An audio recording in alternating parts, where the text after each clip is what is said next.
In 1492, Christopher Columbus, along with his 3 ships, the Niña, the Piñata, and the Saint Maria, sailed the big ocean blue and discovered America.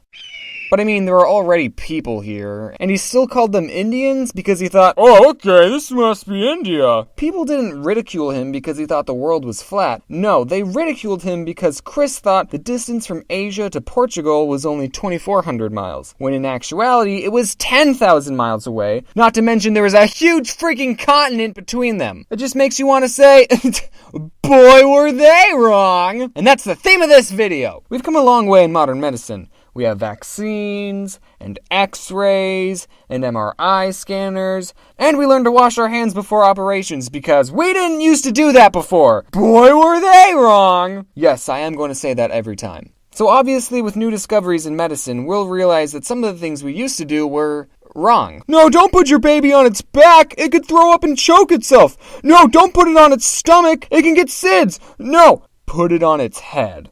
And it also comes as no surprise that some of the things that we used to think were helpful were actually killing us. One such thing is mercury. You see, we didn't even realize that this stuff might be bad for us until 1926. Before that, we used mercury in everything. Okay, that's an exaggeration. We've been mining mercury since the Roman times and used mercury in paint and hats and thermometers. And back in ye old days, people who made hats with mercury had a higher chance of getting dementia. And that's where the term mad as a hatter came from, because they were mad with dementia. And also, just a PSA, we put mercury in the swirly light bulb, so if you break one, well, it's time to die. And in ancient history, some healers promised that by consuming deadly brews containing mercury, their patients would gain eternal life and the ability to walk on water.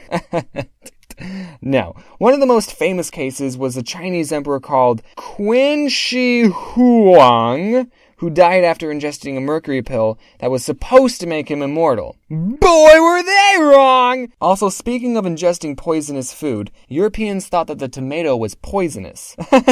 What? So apparently, rich Europeans ate their tomatoes on pewter plates, which, guess what, had lead in them. And because tomatoes are acidic, whenever people ate tomatoes off the plates, the fruit, because they're a fruit, remember, would leach lead from the plate and become poisoned, and then people would eat it and die. And everyone blamed the tomato, but the real killer was right under them the whole time. And apparently there's a story about George Washington where one of his cooks tried to assassinate him by putting a tomato in his soup. But that didn't work because they're harmless. And also Snoop said the whole story was false. So, boy, were they wrong! Here's something else. In medieval times, back before we really knew about diseases and immune systems, if someone was sick, doctors would just be like, ugh, you just got bad blood, man. So what the doctors would do to remedy this would be to slit your wrists and let them bleed all of their blood out. This was called bloodletting. And also something cool is that it wasn't surgeons doing these procedures, it was barbers. But surgeon barbers, not the ones who cut hair. And they were called that because they carried big scissors around and cut people's wrists. And also, according to Wikipedia, that's the reason barbershops have red and white poles in front of them, because the red symbolizes blood and the white bandages. Or I could be totally wrong, I'm not doing any more research into it. But back to bloodletting, no, it's incredibly stupid. In fact, our blood has white blood cells in it, which kill viruses, so boy were they wrong! Okay, what else we got? So do you remember in 10th grade chemistry when you had to remember all those elements on the periodic table? And remember how you failed that test and thought, man,